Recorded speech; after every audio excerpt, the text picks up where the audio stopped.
Good morning, good morning, good morning. My name is Sean Dexter and I welcome you back for a daily serving of mango juice. I'm sleep deprived, I'm tired. Question is Bitcoin tired? Are we going to see the big pullback that everybody seems to be waiting for? We're going to be talking about that today, as well as longer term prospects of what Bitcoin seems to be doing. So, stay tuned for today's video. We have some interesting things to talk about. I'm going to try and keep it short. Keyword try. So let's go ahead here now and see what's going on. Bitcoin right now on our daily, and as you can see after yesterday, let's go ahead and put on our horizontals. We get that powered move all the way to the top of the range, right after yesterday's video, getting all the way to the top. This is a powerful move, guys. And where do we stop? The red box territory, right? This is how simple trading can be. This is how simple trading can be, right? Get your emotions in check, get your discipline in check, and get into position at the right times, guys. As you guys know, we've been getting into position all the way from 9,850-ish, then again 10,350, 10,450, then again 10,650, and then look at that, right? We got in our last position when we tried for the CME gap fill, got it, even though the CME gap actually didn't fill, and that was 10,760-ish, and boom, right? Now, did I expect us to get such a powered move right away? No, but I want to talk about this, right? Let's go ahead and just remove all the horizontals. We were planning for this position all the way from around here. Guys, we were talking about the prospects of us having a squeeze formation, everything on the Ichimoku coming back into equilibrium. We'll go over that in a bit. But think about it. This entire zone over here, I wasn't taking any aggressive trades at all. I said, hey guys, there's a time to be in a trade and there's a time to just be sitting on the sidelines and just taking your scalp trades and your range trades and taking it easy, right? And then look at this. When the time was right, when the signs were right, we started getting into position aggressively, right? We started trading aggressively. You guys saw me pick up the accelerator recently when I was doing almost nothing for a goddamn, I was sitting and talking to Christian. I'm like, holy shit, man. A month has passed that we were pretty much doing almost nothing, like taking a few trades. You guys know, a few trades a week, a couple of trades a week, and in and out. And look, it's really key to know when to be taking what types of trades. And now let's go ahead and talk about what I was talking about in terms of the Ichimoku. When did we actually plan for something like this happening? All the way over here, right? We were talking about this in like 2nd of July. Holy shit. It's been more than a month. And we were talking about what? We'd like to see price to start living closer to the cloud, because look at how far away from the cloud we were. I did not like that, right? We weren't in equilibrium. To have a strong trending move, start again with that force, I like to see all of that come into equilibrium. So we're looking for a few things, and I don't want to go through all of that again, but essentially we're looking for one, price to be next to the cloud, price to be next to the Tenkin, price to pop over the Kijun as well, and have the double bullish cross. We got all of that, and what we're looking for all the way here. Sometimes you got to be patient and wait for your trades to plan out. Now again, I got a few questions on, hey Sean, how did you exactly start layering your positions, right? I've been getting this question from a couple of guys in the Mango Seed program, and hey guys, I really recommend you guys just be open about these questions, right? Don't hesitate to ask them publicly. There'll be a lot of people who can help you. That being said, let's go over it quickly, right? You guys can go ahead and watch all of my videos in the past week, right? You guys can see how I got in and out of my positions, but the first clue was essentially, and I don't want to go over this again, but we'll go over it quickly. We'll start over the 1 hour. The first clue was, hey, Bitcoin, nice. Bitcoin's actually breaking out right now. Nice. Okay, we'll come back to this in a bit. Let's pull up the Mango in here. Let me adjust my chair a bit. By the way, guys, quick suggestion: invest in a goddamn chair. If you're sitting all day trading like I do, invest in a goddamn chair. This is around the best $500 to $600 I've ever spent in my life. Like, holy shit, game changer. Anyways, here the Mango wine indicator switch bullish all the way around here, man, all the way around here at 9,650. Now again, you guys know I'm a more conservative, cautious trader, right? So I wanted confirmation. There were other signs giving us confirmation, but the thing I was looking for, I said, okay guys, hey, I stopped taking any short scalp trades. As soon as we went from red to green, I stopped taking any short trades. And I got questions, Sean, don't you want to short here? Because you're calling, like I was calling these moves, right? I knew that we were going to have pullbacks, but I stopped taking short scalp trades because I was getting ready for the mindset for the big trending trade. But I said, hey guys, I'm still waiting for a few things. I want to see the 2-hour switch green and the 3-hour switch green, and then when the 4-hour switch is green, that's when we have all the pieces of the puzzle.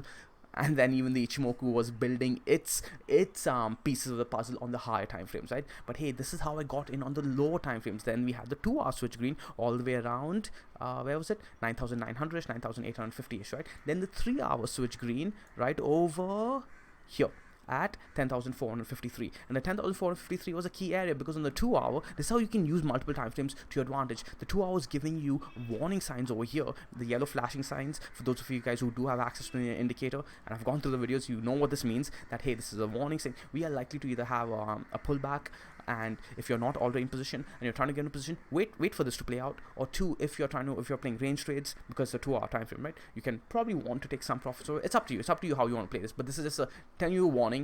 Warnings coming, pullbacks coming, probably again. And hey, we got the pullback, right? And so that's when I got into my trade. As you guys know, my 10,350, I got in over here to a 10,450, and then again we get the warning all the way to this sign over here, right, at 10,870, and boom, we get the drop down to 10,550ish. Again, you guys know I took that trade as well. This is how I was building my position, guys. And why am I going over this 2-hour time frame with you guys? Because hey, the 3-hour get flipped green right on the first time the 2-hour gave us a warning sign that hey, we're going to have a pullback. So the 3-hour flip green, and now your 2 are saying hey, you may have a nice entry, and boom, you get that entry, man. So look at this, 3-hour flips green, and right after we get the 2-hour warning plays out. And then same thing with the 4-hour. The 4-hour flips green, and then the warning plays out on the 2-hour, 10,500, right? So that's how I built my position with while still being safe. Okay, while still being safe. So, and then again, I'm always playing with the higher time frames in mind, and you guys need to keep in mind that while the lower time frames, okay, the 1 hour, 2 hour, and the 6 hour had flipped bearish, and now we flip bullish on all of them. Now, the daily and the 12-hour never flipped bearish. It was always green, which is why I said macro time frames, guys, I am still going to be bullish until these things change. Until in the higher time frames things change, I'm not going to be taking any trending trades towards the downside. And we never got that, right? And you guys are seeing now why my mindset was that way, because you're seeing it play out.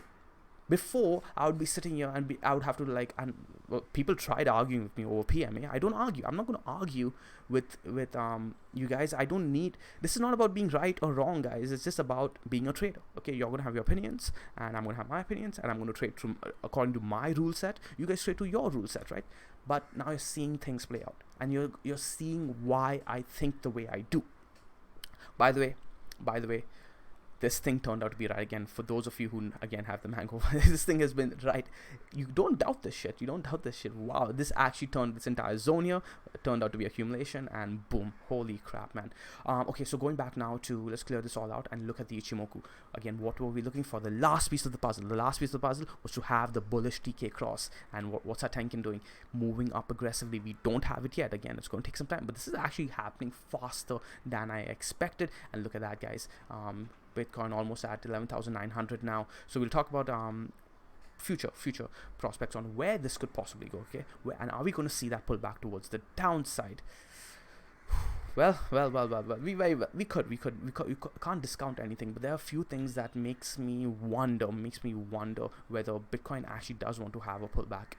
But the TK cross, the bullish TK cross, has not happened yet. Usually, though, when we see the bullish TK cross, you do see price kind of get pulled back into it, and I would actually be targeting 11,157ish, right? It also lines up with the flat of this Tenkin over here. It also lines up with a few things on the 4-hour time frame. Where's the 4-hour? Okay, the 4-hour Tenkin now was just before these two candles over here. It was sitting at 11,550 as well, as you can see that and measuring up the top of this cloud over here. And what do you know? The Tenkin is now moving up aggressively. So as Bitcoin does more of this price action, right, being so aggressive, and I was talking to one of the members on via PM just last night before I went to bed. I'm like, Jesus Christ, man, Bitcoin's trending really hard, and if it starts getting picked up at, I said Bitcoin gets picked up at 11,500ish, 11,490 to 11,500, that would mean this is a strong trend, and we're seeing exactly that, right? Because a lot of people are probably wanting for it to come down to 11,400ish at the very least, and a lot of buyers are going to step in at 11,200. Everybody and their mother is going to step in at 11,200. If you're still waiting for the gap fill at 8,100, you're living in a different world, guys. It doesn't work that way. It doesn't work that way. You can't be like, hey, gap fill, and I'm going to short every freaking high. I actually knew a guy. He was so adamant on okay, so he converted from a bull on Ethereum to a bear on Ethereum at around $104. Okay, he converted into a strong bear, and he longed all the way to the bottom because he was a strong believer of Ethereum, and then he shorted all the way from 105 to 140. Okay, and he got personal against the chart. You don't do, okay, that's another conversation, but there's a time and place to time your trades. Time and place to time your trades. I like that. That being said, let's go back on to what we were talking about. I digressed here. It's probably because I'm tired. So yeah, the 4 hour, what's going on over here, right? And let's go ahead and pull up the Mango, this template, Mango ribbon. You can see that price is getting picked up on the lower time frames. Like you would expect, look at that, on the 3 hours it's getting picked up. It's getting picked up on the 3 hour EMAs. The 2 hour didn't even meet its 21. Yeah, that's nuts, man. The TL EMA is getting picked up. This is a strong trending move. The 1 hour did lose its 21, but it's back. It's back. The 1 hour reclaimed its 21. It barely lost it. Like usually, if the 1 hour loses the 21 in a market that is strong, okay, strong, you'd see it at least meet the green 55. You're not seeing that over here. What are you seeing instead? You're seeing it get picked up and win it back within like a couple of hours. That is an extremely strong trending market, and you're seeing that with Bitcoin. The fact that Bitcoin on the weekly, right, you can go ahead and you're seeing that on Bitcoin on the higher time frames is what I meant to say. I am skipping words and they're playing out in my head. I have to be careful of that because you guys don't know what's going on in my head. But you're seeing that with Bitcoin on the higher time frames. You can go ahead to the weekly, and I do want to pop this up for you guys, and we'll go over this one more time. The 10 SMA, we lost the 10 SMA, looking for the move to the 21 EMA. Everybody and their mother again was looking for it, the gap fill, right? That's probably why it didn't play out to begin with, because everybody was looking for the gap fill. God damn it. If you guys weren't looking for it, we would have probably got it, right? But we didn't get it. And this is why you don't trade at the wrong times, right? You trade at the right times. You don't put on your shorts over here expecting the goddamn gap fill. And we, again, go watch the older videos. If you guys are new to the channel, you guys know that we were expecting one of two moves.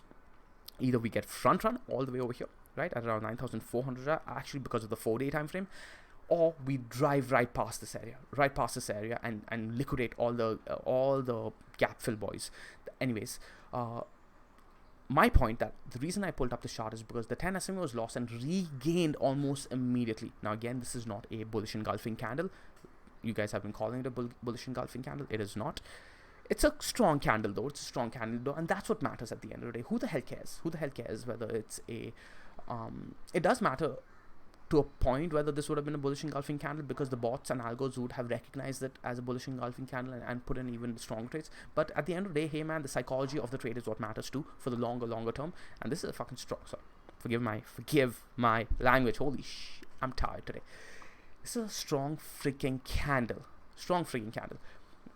That being said, now let's go back on over to the 4 hour, and we'll talk about how the 10 SMA is where Bitcoin is being picked up. Would I be a buyer here? No, I would not be a buyer here. This is not the time to be a buyer. This is still a very there's a lot of resistance that needs to be broken over here, right? Let's go ahead and pull up our red box territory over here. We have broken into it, right? But again, the day hasn't closed yet. We can go ahead and pull up our 12 hour here and see what's going on with there. 12 hour, look, the previous 12 hour candle closed underneath. The last two 12 hour candles closed underneath. We can wait for the 12 hour candle, the next 12 hour candle, which is going to be closing on my time at around exactly 5.5 hours from right now. So it's going to be probably, by the time I get this video out, you could say 5 hours, right? 5 hours from the time I get this video out, 4 hours, depending on how long it takes to render and edit and all of that. It takes longer than you guys think, man, all of this. So if we close into this next move, I would be looking for 11,984. But do I think we stop there? No, I do not think we stop there. If the 12 hour actually retakes this area or takes it for the first time, I would be expecting us to break over there. But do we have to? No, we could very well get rejected over there. This could be a trap. We've seen us get these traps on Bitcoin on the 12-hour time frame. We've seen it happen. If you guys been following Bitcoin, following the Mango channel ever since this area over here, we know how it can be very finicky. Again, like I said, the time to be getting into positions was all over here, this area over here, and then you start, putting on more and more and more risk as soon as you see more and more strength in the market. So now let's talk about the higher time frames. We talked about the daily, we talked about the 12-hour, and I've been all over the place today because I am tired. My mind is not in focus. I apologize, guys. I hope this video has been at least a bit helpful for you guys so far. So let's go ahead and clear everything else. Let's go ahead and let's pull up the 3-day time frame, and let's actually pull up a cleaner chart because I want to. Okay, so the last time we pulled up the XBT chart, right, over here on BitMEX was, I think, all the way here, right, when we were around 9,600, and we marked these ranges all the way then at 12,000 to the upside over here, and 11,880-ish, so this zone over here, and we had the lower zone at 9,400, 9,500, and 9,300. So as you can see, those zones got respected. You could actually be a range trader on the higher time frames, and that's fine too. Look at that. You got supported over here, and now we are all the way in this spot over here, and we talked about how, hey, we may get rejected over here and come all the way back down over here and range like this, right? That could very well happen too, and this cleaner chart tells you, shows you a scenario where that could happen. But am I leading to that happening right now? No, I am not. The reason for that is because, one, we have a lot of support underneath right now, right? We have the cloud on the daily, we have the Tenkin, the Kijun, we have all of that to break. But if we do, and we'll see that happen on the daily. Again, this is the 3-day time frame. So each candle, a lot of damage can happen on each candle. So why did I pull the chart out? I do want to point this formation out to you guys. It's something like this, right? As you can see, a bull flag. And you guys know that we've been following the 3-day ever since this area over here, we started our trade on the monthly time frame. That's how we caught this big trade, right? Got the edge to edge on the Ichimoku, and then we were talking about these flag formations over here that started first. The first flag formation, I'm not going to go through all of it right now today, maybe tomorrow when I'm not as tired, was on the daily. Broke up, had the fake out, broke in, broke back down, and then we had this huge move to the upside. Then the next fake out was on the 2-day, right? Had the flag formation, broke up, broke back down over here, and then had the huge move. And then we speculated on, hey, are we going to have it again on the 2-day? We are a bit early on that, right? So we might be seeing something like that right now. Again, I don't want to again, this is all speculation. You don't trade the speculation, you trade the technical analysis, and I talked about this in yesterday's video, because if you trade a speculation, you may end up in trouble, right? And that's bad risk management. So now we're seeing a break of this formation over here, and there's 2 ways you can do this measured move. Let's go ahead and see what could be possible targets. One is 13,254. Okay, so 13,000. We could say 13,200 as one target. And another way that I would like to do this is something like this. And I know a lot of you guys are going to be like, hey Sean, that's not the right way of doing it, but I've backtested this, and this does seem to pan out, and doesn't need to pan out every time, right? And again, we're just using this as a guide, and this is pointing to 15,800-ish. So let's keep an eye on this. If we straighten it a bit, 16,000, right? So let's say 15,800 to 16,200, anywhere around that. Would this match up as a pole? We can do something like that and see. Yeah, no, actually, I'd stick to around 15,500-ish, 15,000. Yeah, okay, let me do that again. Let me see what's going on here.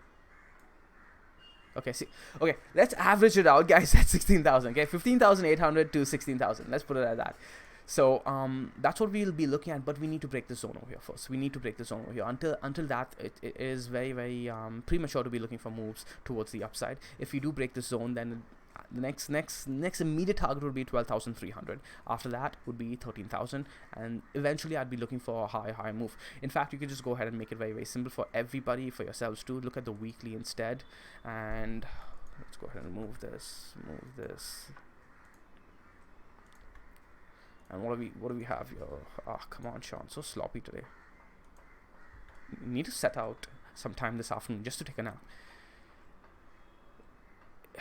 Okay, if we can close the week above 12,000, if we can close the week above 12,000, I'll be looking for a move further than even 15,000. To be honest, I'll be looking for a brand new trending move, perhaps far higher, perhaps to all-time high. Yeah, yeah. I know that sounds like some moon boy stuff, but that'd be a very, very strong if we can close the weekly about 12,000. 12,100. Okay, let's round off 12,100. If we can tick a wick above 13,293, like let's say we have a strong move, right, and go all the way up to 13,256 and then get sold back into, that would be pretty good.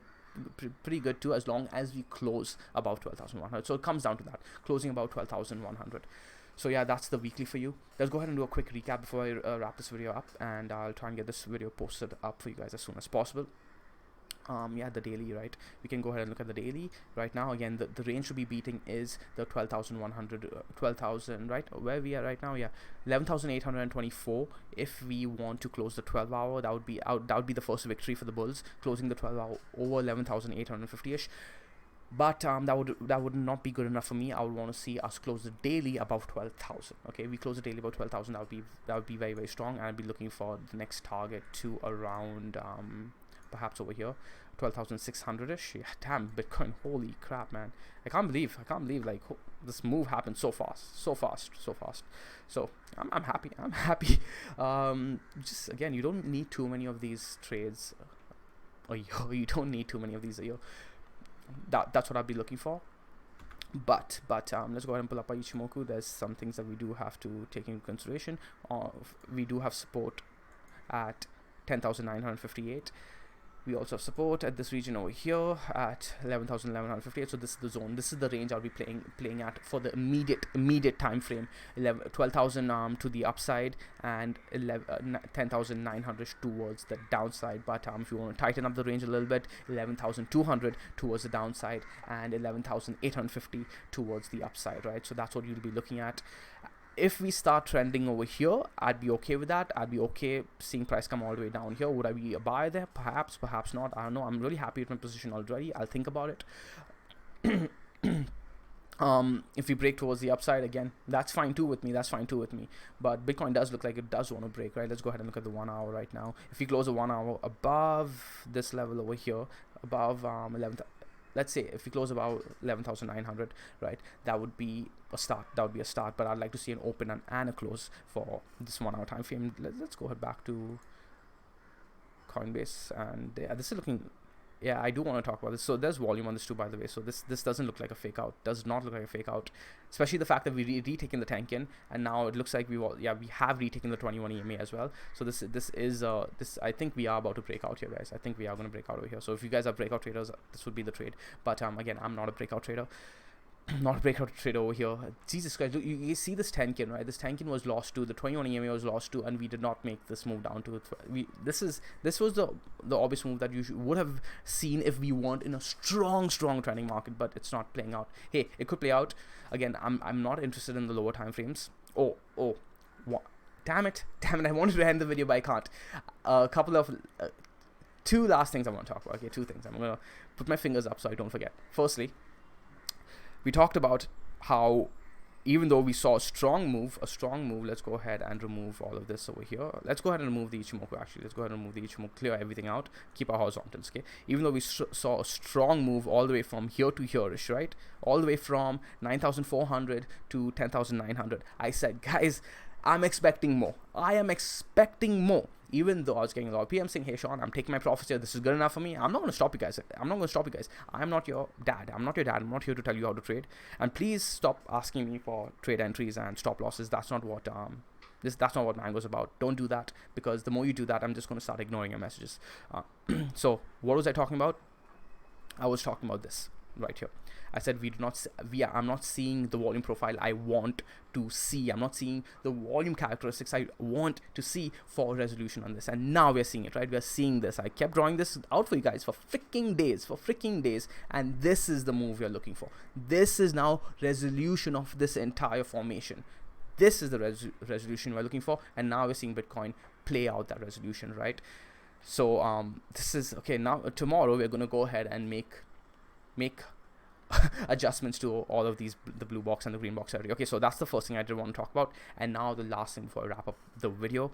Again, we were talking about this. We can go ahead and remove everything, and we can start with the mango wine. I'll just quickly do it. The mango wine indicator. What are we looking for? We're looking for all the time frames to switch green, right? So hey, and one of you guys who have access to this messaged me last night saying, "Hey Sean, it's happened.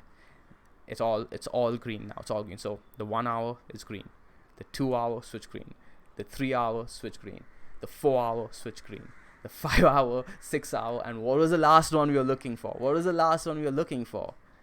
Right here, and it happened actually right here. It did happen on or before. I don't know. You guys the guys who were following this would know, right?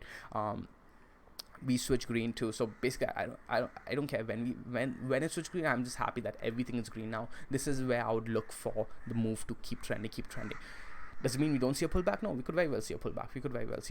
But yeah, this is exactly the setup I was looking for, and we were talking about the setup for freaking a month, and sometimes it takes that long to play out. That's the point I'm trying to make. Both of these last 2 points I made, okay? How long did it take for this resolution to happen? We can go ahead and clear the chart out. How long did it take for this resolution right here? Okay, we started all the way at 27th of June, and we saw resolution of this only on the 5th of August, more than a month. You guys need to start having patience like that if you guys want to catch the big moves. Okay, but now most of the move has panned out, right? I'm not trying to get you guys into FOMO. Do not FOMO here and buy into these freaking resistances, okay? Do not. So 8,000 was the same story, 5,000 was the same story, and now here 9,800 to 10,000 is the same story. As you guys can see, we are kind of layering up Bitcoin as it makes its way. Perhaps you guys will be with me on this journey all the way to 200,000. Hey, that's some Moon Boy stuff that we'll talk about in another video. Go ahead and check out my interview that I did with Frank from Blue Magic Capital. You guys know, most of you guys who follow Mango know who Frank is. That being said, I'll see you guys in tomorrow's video. I'm really tired today. I hope man, I'm tired. I don't do another recap of the recaps. Just rewind, guys. Just rewind like 2 minutes. I'll see you guys in tomorrow's video. Throw a like, throw a subscribe, and yeah, have a good day. And trade stress-free, trade the safe way, trade the Mango way. It's really important to have your emotions in check for the next few days. See you guys. Bye.